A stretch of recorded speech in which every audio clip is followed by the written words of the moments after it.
तर तिकडे फलटण तालुक्यात ढगफुटी सदृश्य पाऊस झालाय।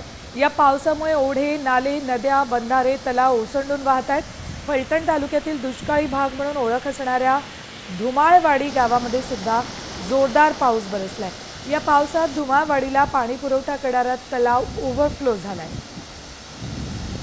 याच तलावाची ही दृश्य धुमाळवाडी हे दुष्काळ सदृश्य हा भाग, मात्र या भागातही मुसळधार पावसानं हजेरी लावली।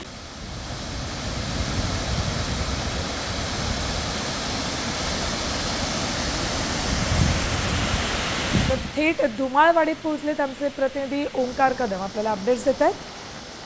फलटण तालुका हा काही भाग हा दुष्काळी भाग म्हणून ओळखला जातो, परंतु जो पाऊस पडला त्या पावसानं एका दिवसामध्ये धुमाळवाडी हे कायम पाण्यापासून वंचित असणारं गाव आहे। या गावामध्ये अक्षरशः पाणी ओसंडून वाहताना पाहायला मिळतंय। आपण आता उभे आहोत, हा धुमाळवाडीचा परिसर आहे। हा कुठलाही सदन पाण्याचा भाग नाहीये। हे मोठा तलाव दिसतोय, हा धुमाळवाडी हे फलटणमधील एक दुष्काळी गाव आहे। त्या गावाची ओळख फळांचं गाव म्हणून आहे। त्या गावामध्ये आपण आता उभे आहोत आणि या गावामध्ये मोठ्या प्रमाणात पाऊस झाला। पावसामुळे काही ठिकाणी थोड्या प्रमाणात नुकसान झालं, शेतीचं नुकसान झालं, शेतामध्ये पाणी साचून राहिलं।